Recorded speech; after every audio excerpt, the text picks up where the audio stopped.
Ya. Oke, shalom semuanya. Shalom buat yang live di Zoom maupun yang menyaksikan secara recorded.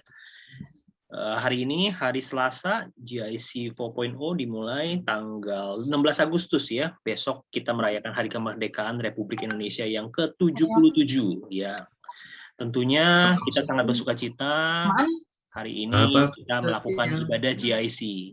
Mari sama-sama teman-teman, kita juga mengajak teman-teman kita yang lain untuk bergabung bersama-sama di dalam Grow in Christ ini. Kita sama-sama belajar firman Tuhan dan kita bisa berdiskusi, bertanya jawab nanti ya dengan pakarnya ya, tentunya narasumbernya. Baik, tanpa berlama-lama kita akan mulai acara ibadah GIC kita pada malam hari ini. Mari kita tundukkan kepala, mari kita bersatu di dalam doa untuk memulai ibadah ini di dalam doa. Haleluya, haleluya. Bapak yang baik, Bapak yang penuh kasih, Bapak di dalam nama Tuhan Yesus, kami bersyukur malam hari ini kami masih diberikan kesehatan dan juga kesempatan untuk kami bersama-sama beribadah melalui wadah secara online. Kami percaya Tuhan, walaupun ini wadah secara online, tapi wadah ini tidak pernah bisa membatasi kuasa-Mu bekerja. Lawat kami Tuhan, lewat pujian dan penyembahan, lewat kebenaran firman-Mu. Biarlah setiap mata rohani kami boleh dicelikan, kami boleh melihat mujizat demi mujizat Kau nyatakan, kebenaran yang akan memerdekakan setiap kami, supaya kami lebih lagi bertumbuh di dalam iman, pengharapan, dan kasih kami kepada Kristus. Terima kasih Engkau urapi ibadah ini, dari awal, pertengahan, sampai akhirnya. Kami serahkan hanya ke dalam tangan kuasa Tuhan Yesus. Biarlah Allah Roh Kudus, Engkau yang mengurapi, Engkau yang memimpin acara ini. Dalam nama Tuhan Yesus kami berdoa. Haleluya. Amin, amin. Amin. Baik, saya serahkan kepada Ko Hendri. Silakan. Mari sama-sama kita memuji Tuhan. Haleluya.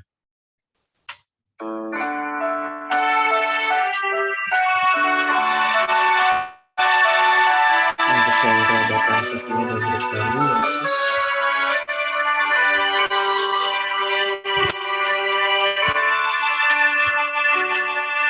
Kau sembah, Bapa, Kau mulia, telah jiwaku bersamamu.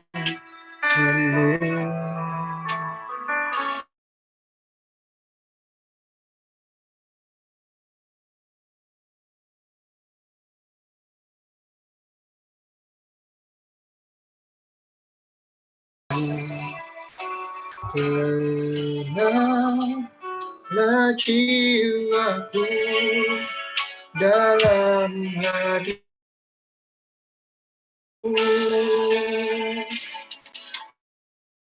Kau Tuhan kasih setiamu, Kau menyediakan yang ku perlu. Kau setia, Kau mulia, dulu, sekarang, dan selamanya. Kau tunjukkan kasih setiamu, Kau menyediakan yang ku perlu. Kau setia, Kau mulia, Bapa, Kau setia.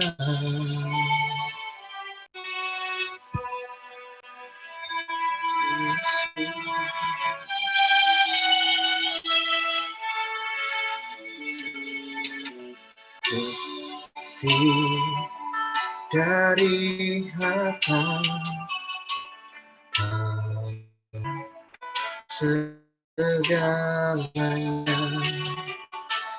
tenanglah jiwaku dalam hadirat-Mu. Kau tunjukkan kasih setia.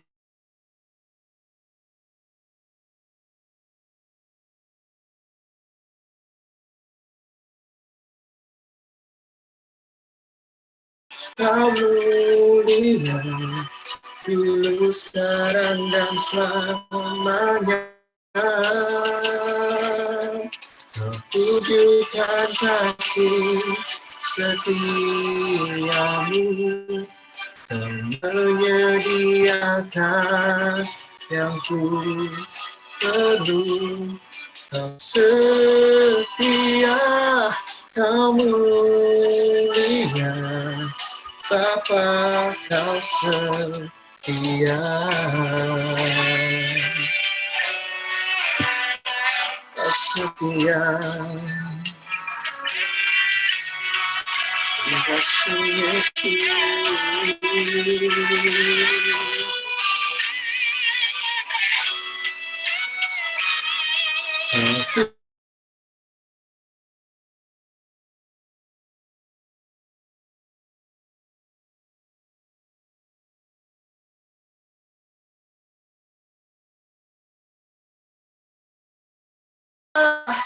Kau mulia, dulu, sekarang, dan selamanya.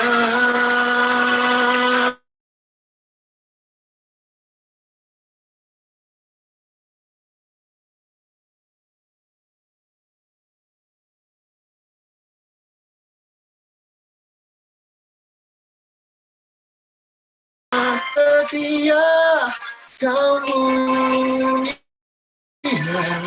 Bapa, kau setia.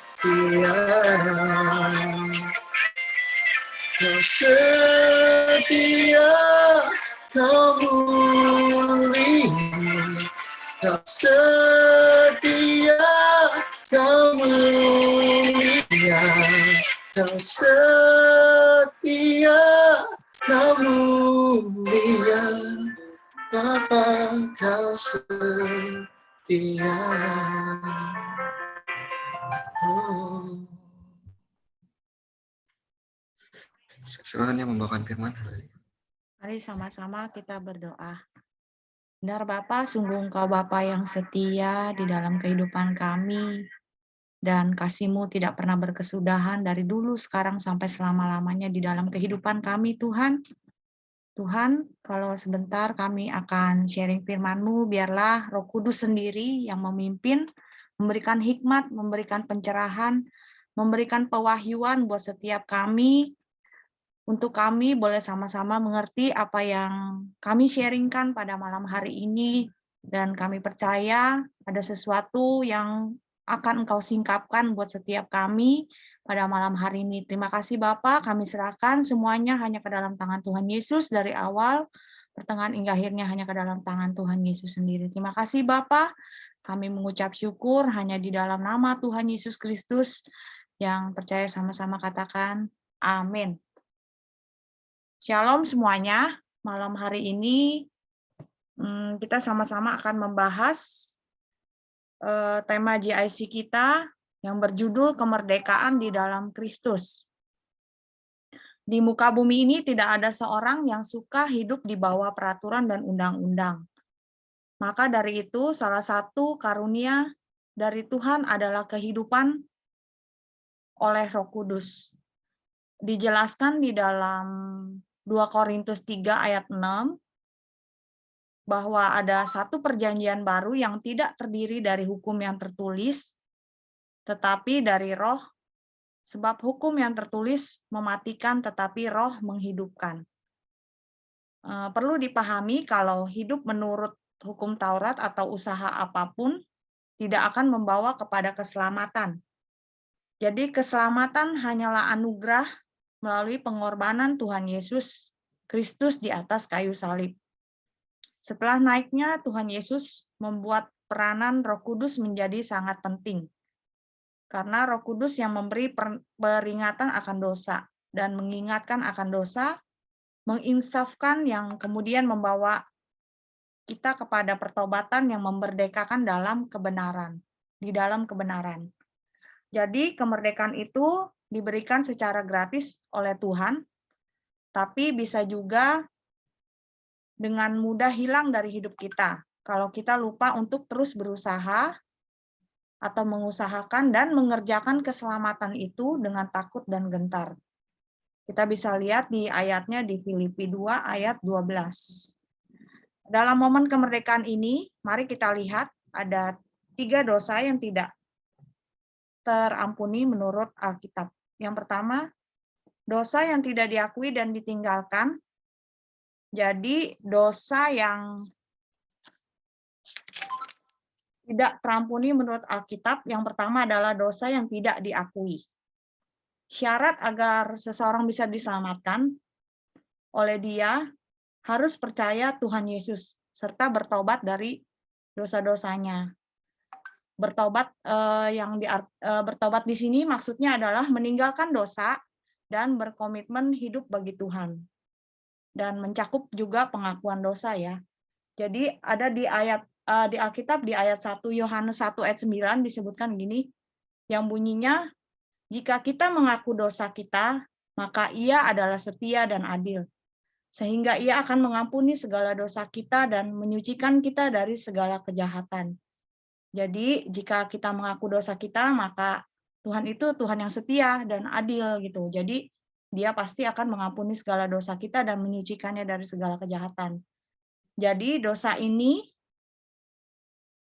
hanya dapat dilakukan oleh orang yang tidak atau belum percaya kepada Tuhan Yesus Kristus atau orang yang non-Kristen ya, gitu. Untuk dosa yang tidak diakui dan ditinggalkan ini.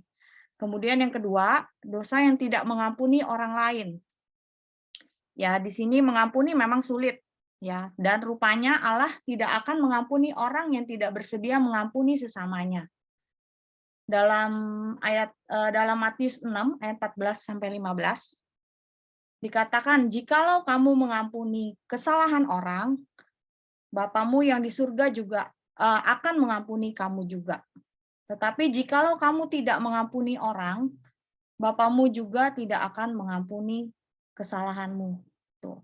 Jadi meskipun pengampunan Allah melepaskan kita dari kematian yang kekal atau abadi, hal itu tidak selalu melepaskan kita dari akibat dosa. Jadi pengampunan tidak berarti kita beranggap bahwa tidak ada kesalahan yang kita lakukan gitu. Sebaliknya, kita menyadari bahwa kita telah diberikan anugerah oleh Tuhan dan kita tidak akan membesar-besarkan juga kesalahan orang lain. Jadi sebenarnya kita ini juga sama-sama manusia yang berdosa. Jadi harusnya kita juga bisa mengampuni kesalahan orang lain terhadap kita gitu. Jadi di sini dijelaskan bahwa kalau telah dianugerahkan banyak hal dalam pengampunan oleh Yesus Kristus, maka sama halnya banyak pula yang diharapkan dari respon kita gitu. Jadi jangan cuman kita ngomong, iya saya mengampuni teman saya ini gitu. Cuman di mulut aja mengampuni, tapi responnya enggak gitu loh. Jadi banyak nih sekarang istilahnya kita cuma bilang, iya saya mah udah ngampunin orang itu, saya udah nggak inget-inget lagi, tapi kenyataannya, sikapnya, perbuatannya juga nggak mencerminkan orang yang sudah mengampuni kesalahan orang lain. Jadi kita harus sadar bahwa kita sendiri juga orang yang nggak lepas dari dosa gitu. Jadi kita juga harus belajar untuk mengampuni kesalahan orang lain. Selain itu juga kenapa sih ini termasuk dosa yang tidak terampuni? Karena selain itu juga doa kita juga pun terhalang gitu. Dalam Markus 11 ayat 25 dijelaskan bahwa jika kamu berdiri untuk berdoa, ampunilah dahulu sekiranya ada barang sesuatu dalam hatimu terhadap seseorang, supaya juga Bapamu yang di sorga mengampuni kesalahan-kesalahanmu. Jadi sebelum kita berdoa, kita sama-sama minta ampun dulu sama Tuhan, barang apa ada sesuatu yang di hatimu yang masih mengganjal, yang istilahnya damai sejahteramu hilang gitu. Kalau memang masih ada, ya cepat-cepatlah kita minta ampun sama Tuhan dulu, baru kita percaya bahwa supaya Bapa yang di surga juga mengampuni kesalahan-kesalahan kita gitu. Maka dari itu penting kita melepaskan pengampunan kepada seseorang dan seketika itu juga kita diampuni. Kemudian yang ketiga, dosa yang tidak terampuni menurut Alkitab adalah dosa yang menghujat Roh Kudus. Hujat kepada Tuhan Yesus masih bisa diampuni. tetapi hujat kepada Roh Kudus tidak akan diampuni. Apabila seorang mengucapkan sesuatu yang menentang anak manusia, ia akan diampuni. Tetapi jika ia menentang Roh Kudus, ia tidak akan diampuni. Di dunia ini tidak, dan di dunia yang akan datang pun tidak. Ini dijelaskan di dalam Matius 12 ayat 31 sampai 32 ya, di dalam ayat Alkitab ini. Kemudian ini terjadi karena Roh Kudus yang harusnya menginsafkan orang atas dosanya ditolak terus-menerus dan terjadi karena kekerasan hati orang tersebut.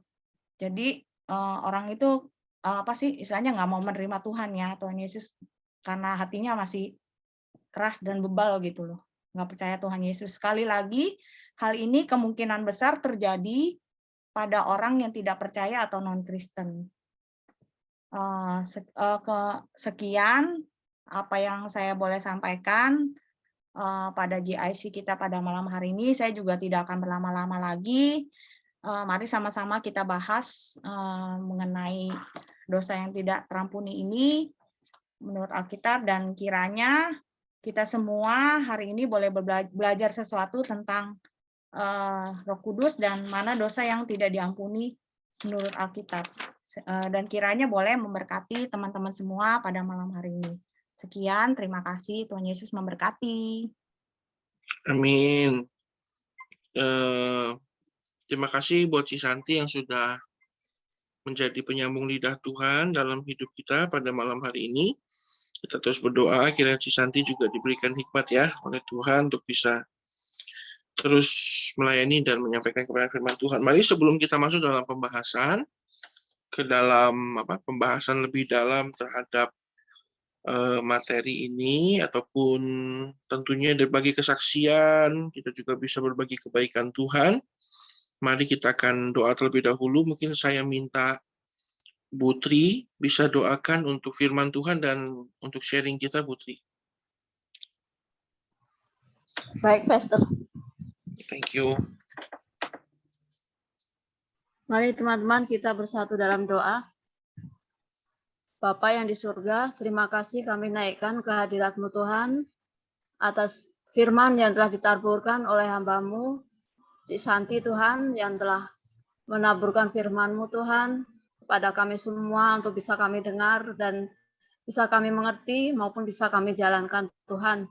Sekiranya Roh Kudus-Mu bekerja di dalam kehidupan kami, pikiran kami Tuhan, untuk bisa menangkap apa firman yang telah disampaikan tadi Tuhan. Dan biarkanlah pada malam hari ini Tuhan kami berkumpul semua untuk bisa kebenaran firman-Mu ini Tuhan untuk lebih dalam lagi supaya kami bisa mengerti lebih jelas lagi Tuhan. Terima kasih Tuhan, terpujilah nama-Mu Yesus. Kami juga mengucap syukur karena pada malam hari ini Kau masih berikan kami kesempatan, kesehatan, kekuatan Tuhan untuk bisa berkumpul dengan teman-teman kami di dalam Zoom GIC ini Tuhan. Terima kasih Bapa, hanya di dalam nama-Mu Tuhan kami naikkan doa ini Tuhan. Kiranya Kau juga memberkati Cik Santi yang menyampaikan firman ini lebih-lebih lagi Tuhan. Kau pakai dia Tuhan di dalam melayani Engkau Tuhan. Terima kasih Bapa, hanya di dalam nama Tuhan Yesus Kristus kami sudah berdoa dan mengucap syukur. Haleluya. Amin. Amin. Puji Tuhan. Besok itu momen kemerdekaan ya. Kita merayakan betapa baiknya Tuhan atas bangsa kita sehingga kemerdekaan itu bisa kita dapatkan, dan perjuangannya itu nggak mudah ya. Bangsa Belanda aja tuh 350 tahun menjajah Jepang, lalu Portugis ya. Jadi tantangan yang dihadapi bangsa kita tuh berat, sehingga pada akhirnya dianugerahkan kemerdekaan melalui penyerahan Belanda terhadap Indonesia. Nah, kemerdekaan itu tentunya tidak murah, dan juga kemerdekaan itu bukan berarti tidak ada batasnya. Jadi setelah kita merdeka, tentunya kita akhirnya dikunci lagi dengan yang namanya peraturan lah. Peraturan itu tidak untuk mengekang kita, tapi untuk mengatur kita. Sama juga dengan kemenangan yang Tuhan berikan melalui pengorbanan Yesus kayu salib, nggak murah, tetapi juga setelah kita diberikan diberikan kemerdekaan, dimerdekakan oleh kematian Tuhan dan kebangkitannya, tentunya kan nggak jadi nggak mentang-mentang kita sudah merdeka, kita sudah hidup baru, terus kita hidupnya sembarangan. Tentunya enggak ya. Jadi tetap aja ada satu peraturan yang mengatur kehidupan kita. Nah, makanya malam hari ini dimunculkanlah 3 dosa yang tidak terampuni. Nah, 3 dosa yang tidak terampuni ini banyak orang akhirnya sepakat bahwa kalau orang masih melakukan 3 dosa ini sampai nggak diampuni, itu memang karena dia itu belum sampai pada taraf bertobat, gitu ya. Tapi saya sendiri mendapati kenyataan, ada satu dosen saya yang ngajar Islamologi, ya, di akhir hidupnya malah kembali lagi ke agama sebelumnya. Jadi memang banyak orang sepakat bahwa kalau sampai dia menghujat Roh Kudus, murtad ya, dalam pengertian murtad, itu karena memang dia itu tidak pernah dalam kondisi sepenuhnya menjadi anak Tuhan dan menjadi orang percaya. Makanya perlu kita garis bawahi malam hari ini bahwa kemerdekaan yang Tuhan berikan itu harusnya mengubahkan kita tidak menjadi orang Kristen, tapi menjadi orang percaya. Kenapa? Kalau kita sudah jadi orang percaya, otomatis saya percaya tidak akan melakukan dosa yang tidak diakui dan tidak ditinggalkan itu. Lalu kita pasti tidak mengampuni, ya. Yang ketiga, kita pasti tidak akan menghujat Roh Kudus. Nah, Bapak Ibu, malam hari ini tentunya bahasan ini lebih seru kalau kita bahas bersama-sama, tapi nggak menutup kemungkinan juga bagi yang mau bersaksi, mungkin nggak mau bertanya, nggak mau bahas firman, tapi mau bersaksi kebaikan Tuhan, monggo ya. Saya akan berikan waktu dan kesempatan ini untuk kita semua, ya. Saya mulai dengan yang mungkin dari Ci Lydia, shalom, selamat malam. Malam hari ini saya nggak mau terlalu lama ya Bapak Ibu ya, karena this is our midweek weekend ya. Oke, Ci Lydia bagaimana? Mengenai kemerdekaan dan juga 3 dosa nggak terampuni. Ya, shalom Ci Lydia. Ya, mungkin saya cuma mau bersaksi ya tentang yang nomor 2 ya, mengampuni. Saya mau bersaksi mungkin tentang bisnis. Jadi ada satu customer saya, dia gagal bayar lah intinya. Nah, selama bertahun-tahun saya berusaha untuk memaafkan gitu loh, berusaha untuk mengampuni. Memaafkan beda dengan mengampuni ya. Berusaha lah intinya. Tetapi susah ya, sampai bertahun-tahun. Kadang mungkin hilang, kadang nimbul lagi gitu loh. Dan terakhir ownernya itu kena COVID dan dipanggil Bapak. Tetapi sekarang kan ada anak-anaknya yang direktur yang meneruskan. Jadi sehingga saya mikir, oh ya sudahlah, jumlahnya nggak dikit lah intinya.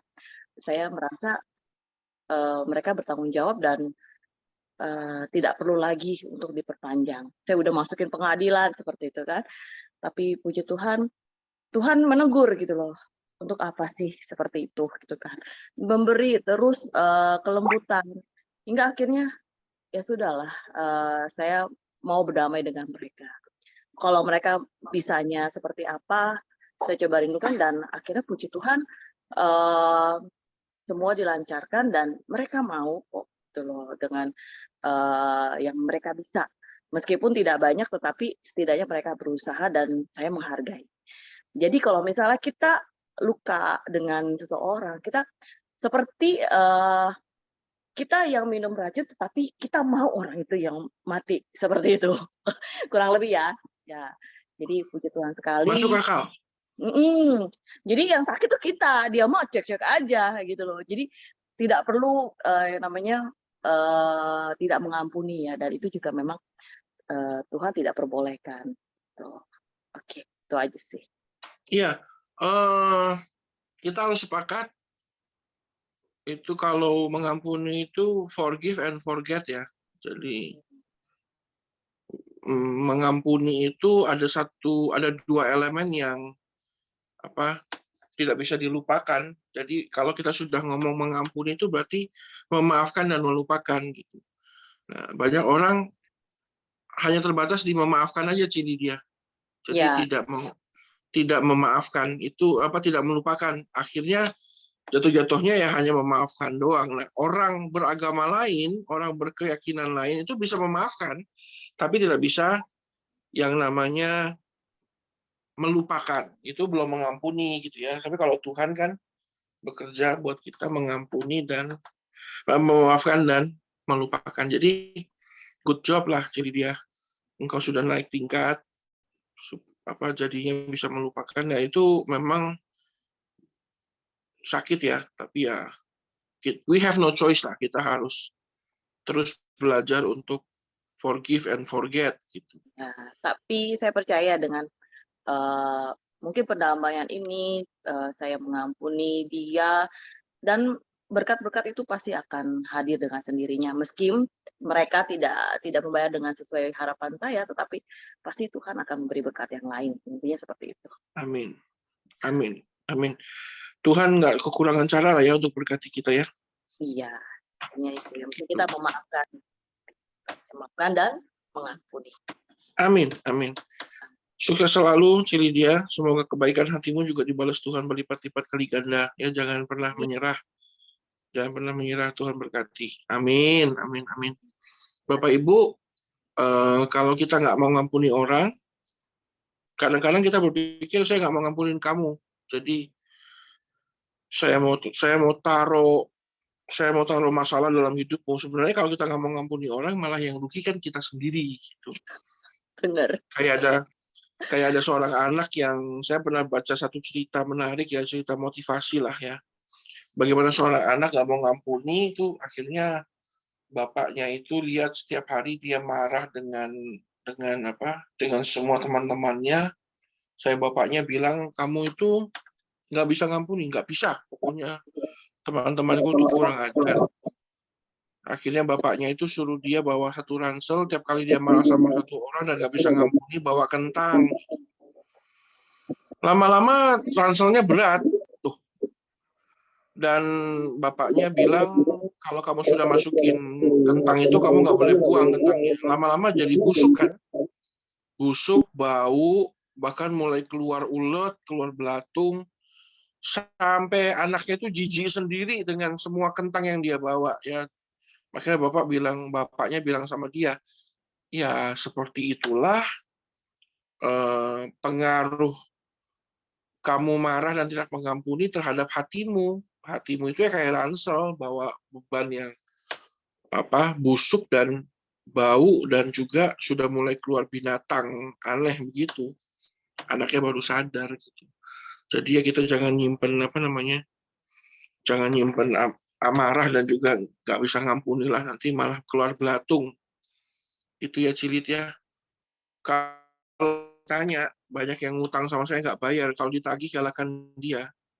Itu kan lagi ini ya, Kovendi ya. Lagi terkenal nih sekarang, yang ngutang lebih galak daripada yang ngasih utang. Ya memang seperti itu.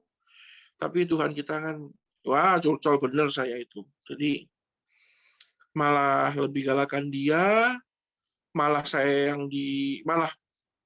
adik saya pernah ditelepon,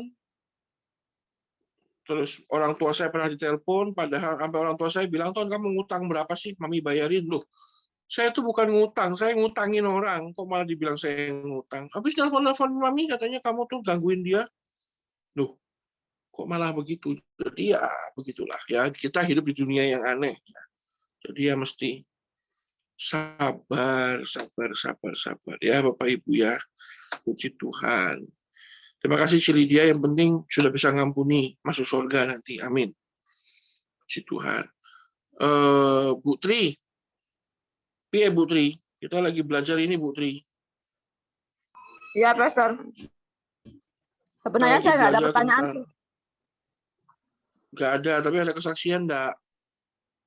Cuman yang ini loh, Pastor, yang poin pertama itu ada tiba-tiba ada mengganjal juga. Apakah dosa yang tidak diakui sama yang tidak ditinggalkan tuh nggak ada kemungkinan bisa terjadi dengan orang yang percaya sama Tuhan juga? Karena kan di situ tertulis keterangannya kan seperti contoh orang non-Kristen. Non-Kristen berarti bisa jadi kan di luar Islam, yang lain juga, pokoknya non-Kristen itu yang jadi pertanyaan saya, Pastor. Dan contohnya apa sih kalau non Kristen yang dosa yang tidak ditinggalkan sama yang tidak diakui itu, Pastor? Itu aja sih. Makasih, Pastor. Dosa yang tidak ditinggalkan itu salah satunya adalah dosa yang masih dilakukan, Putri. Itu dosa yang nggak ditinggalkan. Nah, waktu kita hidup dengan Tuhan itu, Tuhan berikan masalah. Tuhan berikan ujian, Tuhan izinkan cobaan, supaya apa? Pada akhirnya ujian dan cobaan itu akan mengingatkan kita akan dosa itu. Gitu, memunculkannya ke permukaan. Jadi, kalau hidup dengan Tuhan itu nggak usah khawatir, Bu Tri. Pasti Tuhan bukakan, memang. Gitu. Jadi ya, sabar aja. Dan memang kemungkinan besar itu saya sudah baca berbagai macam literatur dan memang sudah hampir bisa dipastikan orang yang masih tidak mengakui dan tidak melupakan itu ya tidak meninggalkan itu ya memang dia masih melakukan, berarti kan bukan orang percaya gitu. Dalam pengertian gini, saya pernah ngomong ya bahwa salah itu manusiawi, tetapi kalau tetap tinggal dalam kesalahan itu kan suatu kebodohan ya. Kalau kita dulu SD itu 1 tambah 1 sama dengan 3, masa seumur Putri masih 1 tambah 1 sama dengan 3, kan nggak mungkin toh, Putri. Ya. Engkau sudah mengakui kebodohan waktu itu dan sudah meninggalkan, bahkan sudah beranjak kepada jawaban yang benar bahwa 1 tambah 2 itu sama dengan 4. Enggak ya, 2 ya. Jadi harus ditinggalkan, harus diakui dan harus ditinggalkan gitu. Jadi kalau menurut saya, selama dia masih belum mengakui dan meninggalkan itu berarti dia bukan orang percaya gitu. Dan tapi orang Kristen bisa, orang percaya yang tidak. Karena saya tahu banyak orang Kristen yang masih seperti itu. Gitu ya, Putri ya. Berarti orang Kristen belum tentu percaya, Pastor. Belum. Lah itu loh yang lagi viral itu, orang Kristen bunuh orang Kristen itu gimana? Sambo itu. Iya. Saya punya teman namanya Sambo juga, sama-sama orang Toraja juga. Dia bilang, aduh kok namanya sama kayak saya. Saya bilang, Bapak jangan-jangan bisa nembak orang juga. Saya bilang, enggak. Kalau saya enggak gitu. Jadi itu apa kurang Kristen, Bu? Gimana? Bahkan Ibu tahu jabatannya toh yang sedang viral itu? Iya. Itu kan mestinya yang dia tembak itu kan malah maling uang rakyat. Malah yang ditembak ajudannya kan stres itu. Saya nggak mau masuk dalam kasus ini ya, tapi kita lihat saja nanti pengadilannya. Tapi memang orang Kristen bisa, Bu, masih bisa melakukan seperti itu. Yang nggak bisa itu orang percaya. Gitu. Orang percaya dalam pengertian iman dan kepercayaannya sudah ditaruh dengan penuh kepada Tuhan. Jadi benar-benar sudah dimerdekakan. Merdeka gitu. Gitu. Ya. Oke, makasih.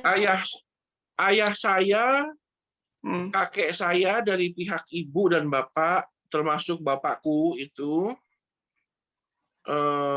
terlahir punya nama Cina dan tidak punya nama Indonesia. Ini saya curhat aja. Saya bukan curhat, saya cerita. Jadi contoh saja. Mereka punya nama Cina tapi tidak punya nama Indonesia, nggak punya nama Melayu. Akhirnya waktu isunya PKI, maka yang seperti itu harus naturalisasi atau punya nama Indonesia. Nah, akhirnya datanglah ke Departemen Dalam Negeri, Departemen Kehakiman, dan mendaftarkan diri sebagai warga Indonesia. Akhirnya minta Presiden menyetujui nama Indonesia yang mereka pilih. Nah, Bapak saya kan Elisha Jos Anton. Akhirnya ditandatangani oleh Presiden Soeharto, akhirnya punya nama Indonesia dan diakui sebagai rakyat Indonesia. Nah, akhirnya kan itu kan berarti apa? Dia mengakui bahwa saya itu memang tidak punya nama Indonesia, tapi saya mau meninggalkan kehidupan lama saya dan saya mau diakui sebagai orang Indonesia. Akhirnya datang ke instansi yang tepat, lalu mendaftarkan dirinya. Itu kan secara sadar dia percaya. Gitu. Akhirnya dulunya namanya Ngobian An, sekarang jadinya Elisa Jos Anton. Gitu. Masih ada nggak Ngobian An itu? Masih ada, tapi berlaku nggak? Enggak. Sah nggak? Enggak. Masih ada nggak? Ada. Tapi aktif nggak? Enggak, sudah ditinggalkan. Jadi kalau tulis nama Ngobian An itu nggak laku. Itu nggak ada nilainya itu. Tapi kalau dia tanda tangan atas nama Elisa Jos Anton, ya sangat berlaku, mahal. Jadi ya seperti itulah kehidupan kita, Putri. Iya. Harus mengakui dan meninggalkan supaya hidup kita jadi mahal. Jadi punya nilai jual yang tinggi. Makanya jadi orang merdeka itu kan penting, Bapak Ibu. Orang merdeka itu penting. Kalau orang tidak merdeka kan dijual malah. Jadi budak.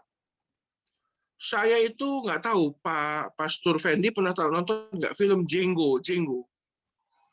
Yang main itu Michael Fox itu. Django itu sutradaranya Quentin Tarantino itu, dia itu orang hitam yang dijual jadi budak, tapi suatu hari ada orang dari Departemen Kehakiman bilang, loh kamu itu makhluk bebas. Malah dia jadi sheriff itu si Django itu. Jadi orang merdeka malah membuat dia dari budak menjadi sheriff. Dari yang dijual-jual malah jadi penegak hukum. Seperti itulah kehidupan kita. Ya Bapak Ibu ya. Jadi kita harus jadi orang merdeka supaya value atau nilai kehidupan kita naik. Begitu. Saya malah jadi ngomong panjang lebar sampai Quentin Tarantino keluar juga. Aduh. Ya. Makin Ya, ini Pak Henry. Shalom. Ya, shalom, Pastor Taton.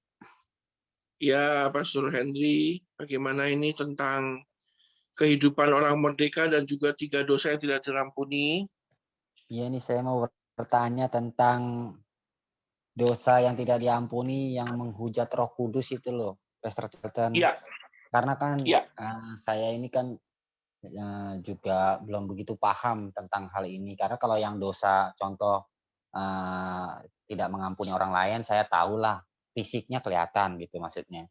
Kayak dosa yang seperti yang tadi Pastor Taton bilang, yang dilakukan masih dilakukan terus-menerus, itu yang 1, 2 saya tahu. Nah, yang menghujat Roh Kudus ini saya kurang paham nih. Salah satu contohnya itu kan saya kan gini Pastor Taton ya, seperti yang mungkin saya udah pernah ngomong juga ya. Dahulu kan saya nggak paham ya, kayak contoh bahasa roh. Makanya saya bilang dulu ya ini ya, kita ngomongnya dulu ya, sebelum saya ada di ini.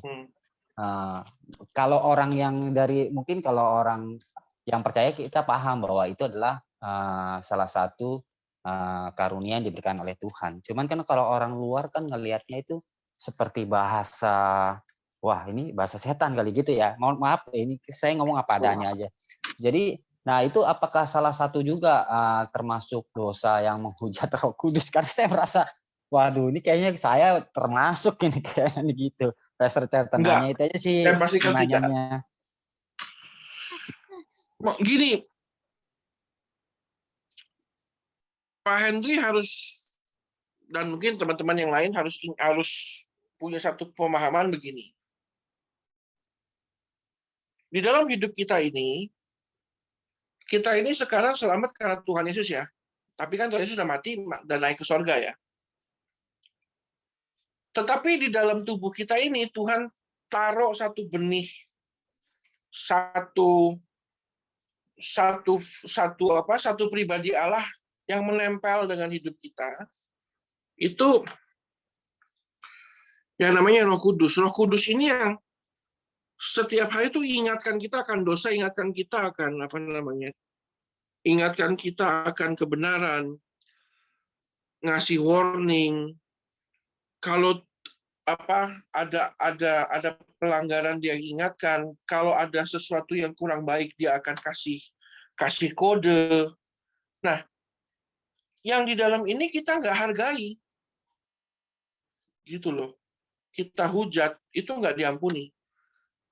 Suatu hari Tuhan Yesus lagi jalan, lalu dihujat, dihina-hina, disamakan dengan Beelzebul namanya.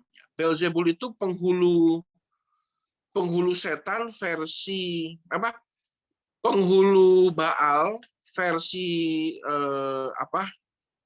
orang-orang Timur Tengah lah, orang-orang sana, namanya Beelzebul. Tuhan nggak marah. Tuhan bilang ya kalau kamu samakan saya dengan dia nggak masalah. Tapi jangan kau hujat Roh Kudus itu. Kalau kau hujat Tuhan Yesus, makanya dikatakan oleh Paulus, kalau kau hujat Tuhan Yesus, dosamu masih diampuni. Tapi kalau kau hujat Roh Kudus, dosamu nggak diampuni. Karena apa? Ini darah yang mengalir ini itu Roh Kudus gitu loh. Jadi kita kayak menghujat Roh Kudus. Nah, kalau saya dulu waktu pertama kali masuk Betani dulu ya, Betani itu saya tahun 96 apa 97 saya di Betani itu, saya lihat orang-orang bahasa roh, saya bilang ini kayaknya gereja setan nih, saya bilang. Itu nggak murtad, Pak. Itu nggak menghujat Roh Kudus, enggak. Itu karena kita lakukan itu karena kita nggak tahu. Betul ya, Pak ya? Kita lakukan itu di dalam ketidaktahuan kita. Tetapi yang dimaksud dengan dosa tidak terampuni adalah kamu tahu Roh Kudus itu apa. Kamu dulu hidup akrab dengan Roh Kudus, tapi sekarang kamu tidak mengakui keberadaannya, kamu tolak dan kamu berpindah ke pribadi lain. Itu namanya menghujat Roh Kudus. Gitu. Baik, Pastor Tiaten, terima kasih saya. Jadi Contohnya saya kayak paham. gini, Pak. Contohnya begini. Bapak kan punya ayah ya? Iya, almarhum. Nggak punya, kan bukan lahir dari telur kan? Iya, betul. Kalau boleh tahu nama almarhum, beliau namanya siapa, Pak? Namanya Lim Eng Lee. Ya, Bapak Lee ya. Lalu Bapak ngomong, saya itu bukannya anak Lee. Kira-kira gimana, Pak? Orang tua pasti sedihnya bukan main toh. Lalu Bapak bilang, saya ini anaknya Paulus Eko. Waduh, Pak. Itu yang namanya sedih itu, Pak. Itu durhakanya kayak gitu. Jadi, waktu kita tidak mengakui keberadaan Roh Kudus dan bahkan berpindah ke pribadi lain, murtad. Salah satunya menghujat Roh Kudus itu murtad, Pak. Bukan sekedar pindah agama ya, tapi lebih kepada beribadah dengan tekun kepada pribadi lain. Makanya Tuhan bilang jangan ada padamu Allah lain di hadapanku. Itu menghujat Roh Kudus, Pak. Apalagi kalau dilakukan oleh orang-orang yang sudah pernah mengenal anugerah dan kebaikan Tuhan, lalu akhirnya malah berpindah dan hidup akrab intim dengan pribadi lain, itu namanya menghujat Roh Kudus. Makanya saya bilang tidak akan mungkin orang yang sudah percaya menerima kebaikan dan anugerah Tuhan itu bisa berbuat seperti itu sebenarnya. Tapi ada juga sih kenyataannya. Saya bilang dosen saya itu malah jadi kembali ke agama sebelumnya itu menghujat Roh Kudus itu namanya tuh. Tapi ada juga, itu Pastor, ya, Pak, ya. Ada juga yang seperti tadinya Kristen karena mungkin masuk entertainment dia mungkin ya masalah tenar lah ya. Jadi agama seberang. Tapi ujung-ujungnya balik lagi itu, nah gimana itu? Itu termasuk dosa juga ya menghujat Roh Kudus atau gimana tuh, Pak? Tergantung kadarnya, Pak. Kalau dia kembali lagi ke Kristen hanya untuk supaya nggak dizolimi, netizen sayang sama dia tenar lagi, jadi artis terkenal lagi, nggak diampuni, Pak. Tapi kalau dia kembali kepada Tuhan dan mengakui kemarin dia bodoh, dia tinggalkan Tuhan demi ketenaran, ampuni saya ya Tuhan, saya minta ampun, saya mau jadi orang baik, lalu dia mulai layani Tuhan, dia tinggalkan semua dosa-dosanya, Tuhan kita pasti ampuni kok, Pak. Tuhan kita itu bukan Tuhan yang keras hati kok. Gitu. Tapi kalau kembali, saya punya teman, Pak, itu pindah agama sudah 5 kali. Dari Muslim, Buddha, Hindu,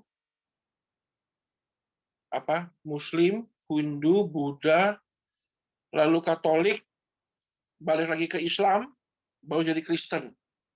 Dia sudah ngerasain semua agama. Sampai akhirnya dia bilang Kristen yang paling benar dan dia jadi hamba Tuhan sekarang. Tuhan ampuni, Pak. Tapi dulu itu dia pindah-pindah begitu, itu benar-benar ngawur. Jadi sebenarnya kalau kita minta ampun dengan sungguh-sungguh dan minta anugerah Tuhan, pasti Tuhan berikan anugerah. Gitu. Tapi jangan pastikan bahwa kita tidak mati dalam kondisi sedang mengkhianati Tuhan, ya. Itu bahaya sekali, nggak akan diampuni itu. Gitu. Dan kutuknya itu ke 7 turunan, Pak. Bahayanya di situ. Gitu. Baik, ya. terima kasih Pastor Charlton, terima kasih. Ya, saya tutup dengan Pak Santo karena Bu Marcel sedang di luar. Ya, Pak Niki, coba Pak Niki deh. Pak Niki, bagaimana Pak Niki? Pak Santo? Ya, Pak. Ya, Pak Niki tunggu dulu. Pak Niki penutupan kali ini. Pak Santo dulu. Ya, salam. Ya, nyimak dulu Pak, lewat. Oh, tumben. Ini malam pasti hujan ini kalau Pak Santo. Iya, kedinginan Pak. Oke lah. Pak Niki, shalom. Bagaimana Pak tentang malam ini topiknya? Shalom, Coach Charlton. Topiknya luar biasa sekali ya. Halo? Iya, gimana? Kalau tadi istrimu kan tentang tidak mengampuni dan sudah mengampuni. Kalau ini bagaimana? Ya, suaminya bagaimana? Tadinya saya mau kesaksian juga untuk yang poin 2 itu ya. Tidak mengampuni orang lain gitu loh. Jadi saya sama istri saya itu hampir sama gitu. Cuman kalau sekarang sih udah mengampuni, udah lega. Apa yang dikatakan istri saya itu emang semuanya benar gitu. Yang rugi itu kita gitu. Ngapain gitu loh kita mendem gitu, benci sama dia, nggak mengampuni, nggak ini jadi penyakit. Jadi kita ya udah mengampuni aja gitu, memaafkan gitu. Nah, saya belajar dari dia. Tadi saya mau kesaksian itu, cuman ya udah di kesaksian ini, jadi saya nggak ada kesaksian apa-apa, cuman tema 17 ya kemerdekaan ya. Ini pas banget karena saya udah merdeka, karena saya sudah menikah. Jadi nggak ada yang lagi nanyain saya kapan nikahnya gitu. Puji Tuhan ya. Itu adalah siksaan batin ya, kena mental itu. Waduh, kena mental kok jatuh. Itu pertanyaannya paling saya nggak mau denger gitu. Tapi ya puji Tuhan, Tuhan kasih saya jalan, saya menikah dan yang pernikahan saya yang benar-benar luar biasa sekali gitu. Saya benar-benar bahagia sekali gitu. Makanya yang baju merah jangan sampai lepas. Oh ya, baju merah kok. Itu maksudnya ya itu. Ya kalau lagunya si Kasino kan ya Yumeno yang baju merah jangan sampai lepas. Pokoknya gitu. Pokoknya kampal terus. Iya betul. Paling cuma itu aja kok. Ya Bapak Ibu, dalam hidup kita itu memang punya kadar kemerdekaan yang berbeda-beda ya. Buat anak saya, merdeka itu adalah besoknya libur sehingga malam ini dia bisa main Nintendo Switch. Itu merdeka versi dia. Merdeka versi saya adalah besok saya tidak perlu bangun pagi, bangun siang, lalu bawa mobil ke bengkel untuk dicuci. Itu merdeka versi saya. Mungkin kalau merdekanya versi Bu Marcel, suaminya sedang pergi ke Salatiga, itu merdeka, ya kan? Oh, puji Tuhan, suamiku pergi pulang Sabtu. Ya, Oh ya, atau Coach mungkin Anton. Ya, saya ada mau lurusin lagi. Tadi yang film Django itu bukan Michael Fox tapi Jamie Fox. Jamie Fox ya, Michael Fox itu saudaranya. Ya pokoknya dalam Yesus kita bersaudara lah, jangan dipersoalkan antara Michael sama Jamie. Mungkin dia nama panjangnya Michael Jamie Fox. Ya, setidaknya ada yang menyimak lah. Ya Bapak Ibu, pokoknya selamat menikmati kemerdekaanmu. Jangan, bahasa Inggrisnya, do not take it for granted. Itu tidak murah, harus selalu dikerjakan dengan takut dan gentar. Dan pastikan dalam hidup kita mengakui semuanya, meninggalkan dosa, ampuni sesama kita, dan juga jangan sampai hidup kita mengecewakan Roh Kudus ya. Roh Kudus bahasanya lembut, lebih lembut daripada wanita, jadi harus dihargai, harus dijaga, dan harus disayang-sayangi. Saat menikmati HUT Kemerdekaan RI ke-77, semoga kita mendapati hari esok yang jauh lebih cepat dan jauh lebih baik. Ya, Tuhan berkati. Hey, thank you Pastor Charlton, thank you semuanya yang hari ini live ya, walaupun kita sedikit tapi tidak mengurangi esensi. Kita belajar tentang tadi ya, tentang dosa yang tidak terampuni, ya sangat memberkati, tentunya memperlengkapi kita juga tentang prinsip-prinsip kebenaran firman. Dan tadi ya yang secara summary kemerdekaan ya, karena memang temanya tentang kemerdekaan. Tadi Cisanti juga membuka bahwa semua orang itu tidak tidak senang ya dikekang, pengennya merdeka itu bebas tanpa aturan. Tapi saya mengutip satu kalimat ya dari Plato itu. Jadi freedom is not the absence of control gitu ya. Jadi kemerdekaan atau kebebasan itu bukan artinya tanpa batas, tanpa kontrol, tanpa aturan gitu. Justru control is the essence of freedom. Jadi sebenarnya aturan, batasan itu sesungguhnya yang menjamin kemerdekaan kita.